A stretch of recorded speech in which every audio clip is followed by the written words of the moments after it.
Mais putain, qu'est-ce qui se passe? À peu près tout le marché qui pump méchamment depuis le petit tweet de Donald Trump. Alors qu'est-ce qu'il a tapé, Denis?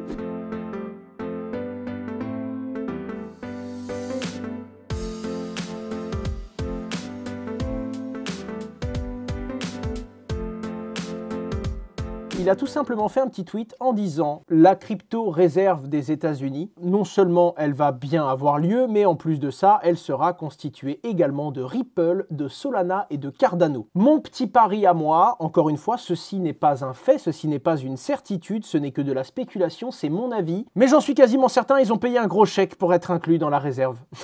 Tout simplement. On sait déjà, on le savait que Ripple faisait des actes de lobbyiste pour essayer de se rapprocher du gouvernement américain. Pour le coup, Solana, je ne sais pas. Enfin, Solana, je sais pas. Pour moi, ils sont déjà très très proches. Hein. Tous les mêmes coins de la famille de Donald Trump sont lancés sur Solana, donc pour moi, il n'y a pas de doute. Et Cardano, voilà, c'est celui qui en profite le plus, j'en sais rien, je ne saurais pas vous dire quoi, comment, pourquoi, mais en tout cas, le token Cardano ADA a été également annoncé comme faisant part de cette fameuse réserve. Mais attention, instantanément, les trois actifs qu'il a cités pump, et Donald Trump, il vient rajouter un petit message. Évidemment, Bitcoin et Ether, d'autres crypto-monnaies avec beaucoup de valeur, seront au cœur de cette réserve. J'aime également Bitcoin et Ether.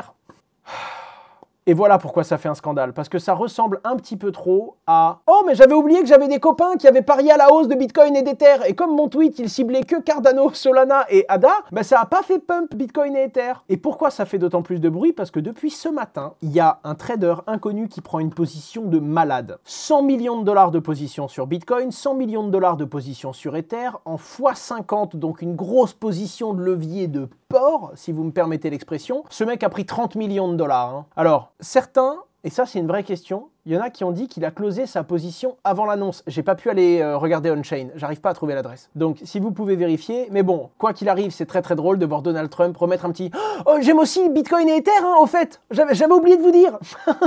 Il y aura du Bitcoin dans la réserve de crypto-monnaie. » Ah, c'est une folie. C'est une folie. Bref, tout ça pour vous dire que le marché des crypto-monnaies est plus que jamais réactif au mood, c'est-à-dire vraiment à la confiance que les investisseurs peuvent prendre en quelques instants. Les gens sont toujours là à l'affût de la dernière actualité pour sauter sur l'occasion de faire de l'argent très court terme. On n'est plus vraiment sur un marché rationnel, on est sur un marché où tout dévisse quand les gens ont peur, tout explose à la hausse quand les gens ont confiance. Un simple petit tweet du président des États-Unis, enfin dit comme ça, c'est normal qu'un simple petit tweet du président des États-Unis fasse bouger les cours, mais on est dans un monde où c'est permis. Autant vous dire que c'est pas un Européen qui va faire ça sous peine d'aller en prison, mais aux États-Unis, c'est permis. En tout cas, le président lui-même n'en a rien à cirer.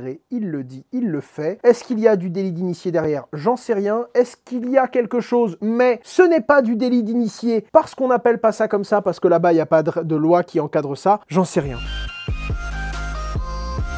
La guerre anti-crypto semble en effet se calmer aux États-Unis depuis la prise, j'allais dire la prise au pouvoir, tout à fait, la montée au pouvoir de Donald Trump. La Security Exchange Commission arrête son enquête et du coup ses poursuites vis-à-vis d'OpenSea, plus grosse place d'échange de NFT, l'une des plus grosses du monde de la crypto. Ils arrêtent également leur investigation vis-à-vis d'Uniswap, plus gros échangeur de crypto-monnaies décentralisé au monde. Ils arrêtent également leur procès contre ConsenSys, ConsenSys qui est la société de conseil qui est notamment l'émettrice de MetaMask, c'est eux qui développent MetaMask. Et ils arrêtent également contre Gemini, un gros exchange de crypto-monnaies américain qui a été fondé par Tyler et Cameron Winklevoss, qui sont les deux jumeaux qui se sont fait voler l'idée de Facebook par Mark Zuckerberg. Et on ne le voit pas là, mais il y a également Chiliz et Socios, qui ne sont désormais plus dans le scope de la Security Exchange Commission, et également la SEC abandonne enfin les poursuites contre le crypto exchange Coinbase. Les mêmes coins ne seraient pas des valeurs mobilières. Alors je vous le rappelle, hein, la Security Exchange Commission, le régulateur américain, attaquait en tout cas sous l'administration de Joe Biden énormément de projets crypto en les accusant d'avoir émis des valeurs mobilières, c'est-à-dire avoir émis des produits qui sont considérés comme des produits nécessitant un enregistrement vis-à-vis du régulateur des États-Unis, mais depuis la nouvelle interprétation et le gouvernement de Donald Trump, il semblerait qu'ils reviennent sur leur position, que la plupart des crypto-monnaies ne soient pas assujetties et ne soient pas considérées comme des valeurs mobilières, et ainsi que les mêmes coins. Alors il y a beaucoup de gens qui disent que ça dépend des mêmes coins évidemment, que ça dépend de la définition des mêmes coins qui est relativement large, mais la plupart des mêmes coins ne seraient pas des valeurs mobilières, très étonnant quand on sait que Donald Trump lui-même en a lancé à l'appel, lui, Melania, sa femme, bref. Ils impriment des mêmes coins et ils font du pognon, en veux-tu, en voilà, c'est le petit moment, alors c'est pas un moment sponsorisé, entre guillemets, mais c'est un moment où je vais vous parler d'une crypto-monnaie qui a été lancée par mon frangin, qui est listée sur Swissborg, et je vais pousser vers ces deux solutions-là. Donc naturellement, en toute transparence, je suis dans l'obligation de vous rappeler l'intérêt que j'ai derrière ces projet-là. Mais avant même de vous parler du launchpad qui va avoir lieu sur Swissborg, je veux vous parler de Laura Lab. Je vous montre comment ça fonctionne. À la base, c'est pour générer des images, de la voix ou des vidéos. En l'occurrence, moi, je veux non seulement générer des images, mais je veux vous montrer comment vous pouvez créer vous-même votre modèle sans aucune connaissance. Vous cliquez sur créer un modèle, il vous faut des crédits, je vous montrerai comment ça fonctionne. Pour créer le modèle, vous allez lui mettre un titre, une description et des images. En l'occurrence, pour mettre des images, il faut juste mettre un point zip avec quelques images. On vous a pris des images du bon vieux Chuck Norris, évidemment, pour vous montrer comment ça marche. Je les mets en format zip, juste ici, et là, je remplis. Ça, ce sera le trigger word, c'est-à-dire le mot qui, quand je vais le mettre, va tout simplement faire comprendre à l'IA que je veux, entre guillemets, générer cette image. Et là, je mets une description, c'est une description basique de Chuck Norris que vous pouvez faire vous-même, en anglais, évidemment, et je démarre l'entraînement. Ça prend un petit 15 minutes. Maintenant, il suffit de patienter. Et ensuite, vous allez pouvoir générer en illimité des images. Pour l'instant, il n'y a pas encore les vidéos, mais les vidéos arrivent. Et c'est ça que je veux vous montrer, parce que générer des images, ça devient commun dans le monde de la crypto. Là, ce qui est sympathique, c'est que vous pouvez vous-même générer votre modèle. Vous prenez 5, 6, 7, 10, 15 photos de votre mascotte. Vous venez ici, vous créez votre modèle dans, il y a marqué 30 minutes, mais vous allez voir, ça va plus vite que ça. D'ici un petit quart d'heure, vous serez capable, vous-même, de commencer à générer des images sur le modèle de votre choix. Et là, pour le coup, il y a déjà plein. Il y a le Borghi de Swissborg, il y a Fifi de Pudgy Penguins. Bref, ça permet à chaque communauté crypto de venir et de générer, entre guillemets, un LoRa. Le LoRa, c'est utilisé dans des modèles de génération d'images, notamment avec Stable Diffusion, pour générer en illimité tout ce que vous voulez. Et vous pourrez faire exactement la même chose avec des vidéos. Quand la vidéo sera disponible, vous foutez 20 images, vous cliquez sur générer votre modèle et vous allez pouvoir générer des vidéos en disant je veux que, par exemple, je veux voir Tadz qui décolle en direction de la Lune, je veux le voir atterrir sur la Lune. Une fois qu'il a atterri, j'aimerais qu'il puisse planter un drapeau Swissborg sur la Lune et je veux le voir enfoncer le drapeau. Le but, c'est vraiment d'enlever toute la complexité et comme vous le savez, Tada bosse dans l'intelligence artificielle sur la collecte de data et ils ont voulu pousser le truc encore plus loin et ils ont créé un générateur d'images, de vidéos très bientôt. Et le but, c'est que ce soit super simple, donc c'est vraiment du no-code. Vous arrivez, vous foutez vos photos, vous cliquez sur un bouton, 15 minutes après, c'est réglé. Et évidemment, vous allez le voir, il y a encore beaucoup de choses à faire, c'est de la bêta, comme vous le voyez là-haut. Vous pouvez obtenir des crédits.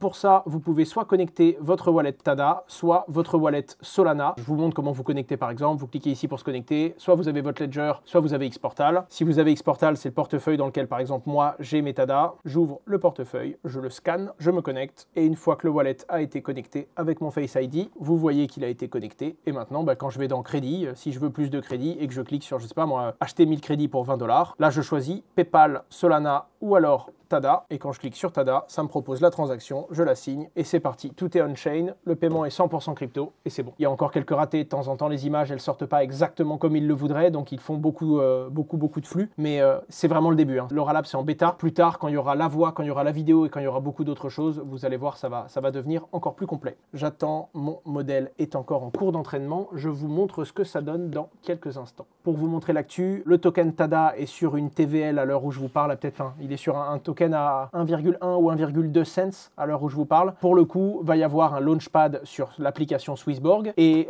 les personnes qui vont pouvoir participer au launchpad vont pouvoir acheter du token avec une TVL à 10 millions, c'est-à-dire 1 centime le jeton, et une décote de 25% si je dis pas de bêtises, donc 7,5 centimes par jeton. Encore une fois, c'est uniquement pour les utilisateurs Swissborg. Swissborg, c'est suisse, oui, et ils sont également régulés en France. J'ai fait une vidéo sur ma chaîne YouTube principale si ça vous intéresse. Encore une fois, je vous le rappelle, ceci n'est pas un conseil en investissement. Malgré la décote, vous rentrez sur un token qui est volatile. Et Dieu sait que le Tada est volatile, si vous voyez ce que je veux dire. Donc, soyez prudents. Mais en tout cas, voilà, là, il y a une belle décote. Et je crois que c'est 35 ou 40% en dessous du cours du marché. Ah, le modèle a fini de s'entraîner. Je vais vous montrer comment il marche. Une fois que votre modèle est enregistré, il n'est plus en chargement. Il est directement, il est chargé. Il est fait, quoi. Alors, encore une fois, est-ce que j'ai bien entraîné le modèle ou est-ce que je l'ai mal entraîné? On va vite le voir de toute façon. Je vais générer une image au hasard. Je mets évidemment Chuck Norris, qui est le mot. Ça me coûte 10 crédits et ça me génère l'image. Ça m'est arrivé, comme je vous dis, c'est en bêta, donc des fois, en fonction des images que tu mets et en fonction des informations d'entraînement que tu mets, tu peux avoir un mauvais rendu. Mais du coup, le but, parce que là, c'est encore privé, c'est-à-dire que le modèle que j'ai là, Chuck Norris, je l'ai que sur mon PC. Enfin, je l'ai que sur mon PC, je l'ai que sur mon compte. Le but, c'est de pouvoir, entre guillemets, partager ensuite ce modèle et le rendre public. Donc en gros, tu es le chef d'une communauté, tu viens, tu génères un modèle, tu partages le modèle à toute ta commu et elle peut générer. Et enfin, ça se génère super vite. Tu peux évidemment le partager sur X et générer ton modèle. Et après, tu modifies ça comme tu veux, quoi. Tu peux mettre American flag et tu peux régénérer, et tu peux mettre du coup, je sais pas moi, ton meme coin, ou alors l'égérie de ta communauté, dans la position que tu veux, et tu peux lui faire ce que tu veux. Et là, c'est juste pour des images. Vous l'avez vu, pas de compétences, tu génères ton modèle tout seul, 15 minutes après il est prêt, tu viens, tu tapes ta phrase, tu cliques sur générer, et ça te génère automatiquement ton truc. Et là, c'est comment Tada va utiliser des modèles existants de génération d'images, notamment pour le coup des modèles Stable Diffusion, où n'importe qui peut créer son truc. Parce que le problème qu'il y a, c'est que tu as des trucs très connus. Aujourd'hui, tu peux aller sur d'autres logiciels pour générer Chuck Norris. Par contre, là, bah, tu peux venir, modulo la loi, c'est à vous de voir, mais ce que je veux dire, c'est que tu viens, tu balances 15 photos de ton cousin, bah, c'est parti. Tu peux générer des trucs de ton cousin dans n'importe quelle situation, sur le dos d'un dragon si tu veux. Peut-être que le dos du dragon, ça va pas marcher, mais voilà. Le but, c'est que ce soit très rapide, très facile, et que ça puisse vous permettre, entre guillemets, de générer des trucs comme ça. Et surtout, là, c'est de la photo. Aujourd'hui, l'équipe de Tada, enfin l'équipe de Laura Lab, du coup, produit généré par Tada, est en train de générer des générateurs de vidéos. J'ai un peu peur de ce qui va sortir sur moi, mais la vidéo, ça va être quelque chose. Berachain, les amis, qui est une blockchain de Layer 2, hein, donc un réseau sur lequel circulent certaines crypto-monnaies pour les plus débutants qui nous suivent, viennent de dépasser les 3,3 milliards de TVL, c'est-à-dire la valeur totale de toutes les crypto-monnaies qui circulent sur Berachain, en dépassant ainsi énormément d'autres blockchains, les amis. Bera dépasse ainsi la blockchain Base, la blockchain Arbitrum, suit Avalanche, Aptos, Polygon, Hyperliquid, Sonic. Cardano, c'est normal, on peut encore rien faire dessus. Oh, ça va, je rigole. MetaMask annonce l'intégration du réseau Bitcoin et du réseau Solana directement dans son wallet. Autant vous dire que MetaMask, qui était l'un des portefeuilles les plus utilisés, peut-être encore toujours le cas aujourd'hui, je ne sais pas. Quoi qu'il en soit, ils semblent avoir compris qu'ils s'étaient reposés sur leur laurier et ils intègrent de plus en plus de fonctionnalités. Bref, il y aura bientôt un support Bitcoin et un support de la blockchain Solana directement pour MetaMask.